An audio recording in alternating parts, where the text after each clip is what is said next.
電車係香港最經濟實惠，亦都係最環保嘅交通工具。而香港嘅雙層電車更加係全世界獨有，歷史有過百年咁耐，陪伴住一代又一代嘅香港人成長，更加培訓咗一班專業嘅電車團隊。今集就去睇下電車車長同電車機械技工真實嘅工作情況。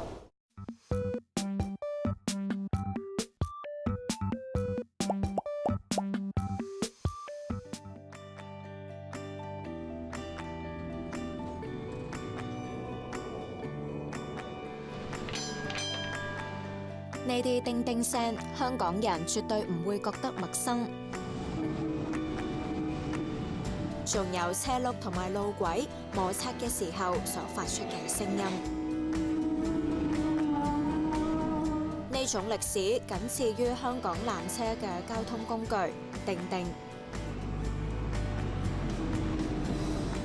一個世紀仍然屹立不倒，可以話係香港嘅標誌。喺1904年開始，香港電車就已經出現，至今已經有過百年嘅歷史。而叮叮亦都陪伴咗陸師傅13個年頭，每日同佢行孖咇之前都有唔少準備嘅功夫。例如check下架車之前有冇啲咩意外係撞凹咗啊，或者花咗未整啦。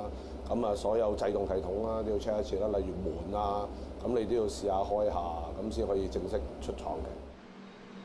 10幾年嚟，每日工作9個鐘，由檢查去到出車，都遇到唔少難忘嘅事。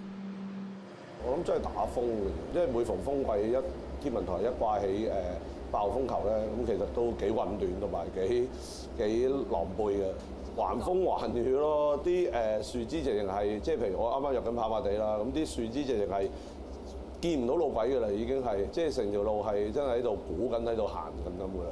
係啊，其實就相當之危險同埋其實都即係可以講話幾刺激嘅。我哋前線嗰班車長一定濕晒身嘅，咁同埋又唔可以話即時收工㗎嘛，全部都咁仲要提供一段時間嘅服務，咁所以嗰段時間比較狼狽。叮叮嘅特色之一就係慢，而且一定要按照固定嘅軌道行駛。但呢個睇嚟簡單嘅任務，原來都充滿學問。你維持一個有穩定嘅班次，其實有陣時都幾高難度，因為你知電車喺比較被動，即係喺市面上行走嗰陣時係即係冇得扭軚啊咁樣，所以喺協調上面都幾重要。因為我哋電車同普通其餘嘅車輛，佢嗰個需要停車個距離同埋時間咧係比較長嘅，因為始終我哋電車係個轆係金屬啦，咁路軌又係金屬啦，咁個摩擦力係會好細。咁即係相對喺大家同一個速度之下咧，我哋要嘅距離同埋時間咧都要長過普通車。一出車，所有發生喺電車上嘅事都要車長自己負責。因為始終架車係由你操控住啦，咁你喺架車上面發生嘅事，原則上都關你事㗎啦。就算係少到譬如兩個乘客喺度嘈交，都要你去處理。咁所以喺一般駕駛上面咧，其實都仲要另外一啲點樣排難解紛啊！即係喺嗰個成件事上面，係啊，即係盡量避免係有啲唔愉快嘅事件發生。咁除咗要有應變能力，溝通能力都好重要㗎。因為如果做到師傅咧，咁你都要協助培訓一啲新入職嘅同事啦。咁喺呢一方面咧，可能個溝通上面要好少少咯，即係要有一定嘅溝通技巧咯。因為你想表達到電車究竟個最基本嘅運作啊，或者操控上面，你都要表達到俾啲新同事聽。因為其實而家大部分入職嘅同事佢已經有車牌啦。只要佢將出面駕駛嗰個資格，即係嗰個駕駛態度攞翻入嚟咧，其實都原則上可以控制到部電車嗰個符合到嗰個觀察力嚟。係譬如一啲大街小巷咧，因為始終我哋冇太樓啊，譬如好似莊士敦道一段啦咁樣，咁你可能嗰個觀察力就要好強啦，因為突然之間可能會有人走出嚟啊，又或者啲車突然之間 cut 你線啊。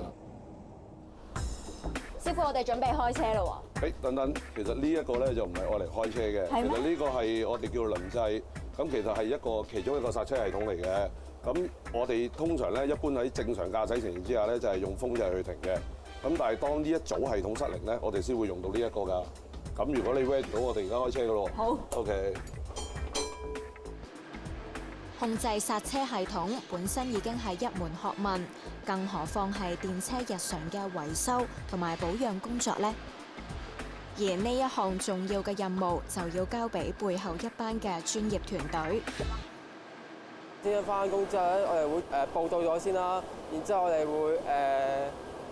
會收到一個工作嘅安排啦，我哋會跟住呢個工作嘅安排會去做一個維修工作嘅會。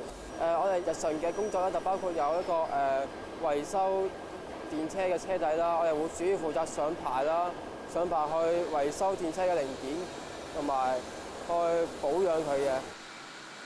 唔好以為維修嘅工作只係手板眼見功夫啊！因為喺電車嘅底盤，包括車轆、摩打同埋剎車系統等等，都要全部處理妥當，先至可以出車㗎。一般咧電車都係有呢個剎車系統啦、動力系統啦、制動系統同埋一啲嘅電力系統嘅。譬如佢有一啲防撞擊嘅擋板啦，一啲嘅安全系統啦，同埋一啲嘅避震系統都有嘅。呢一份工除咗要有專業嘅機械維修知識，仲要有返咁上下體力。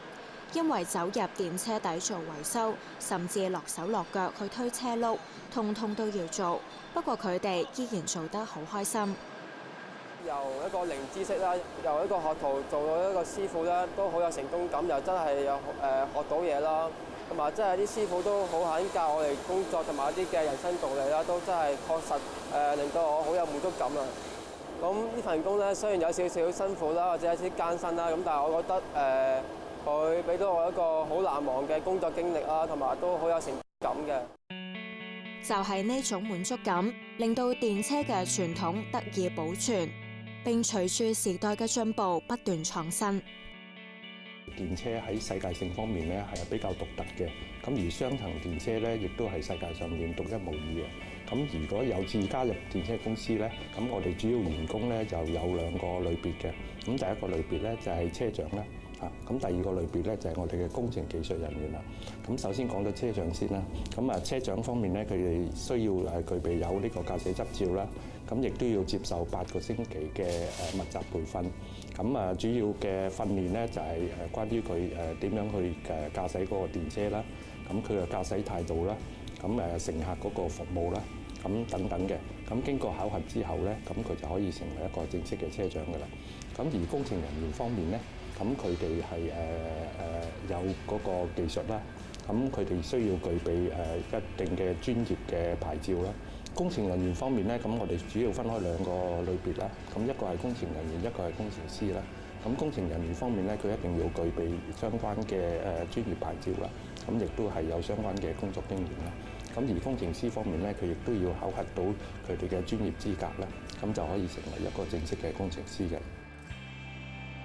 人工方面，啱啱入職嘅車長月薪介乎15000至18000蚊。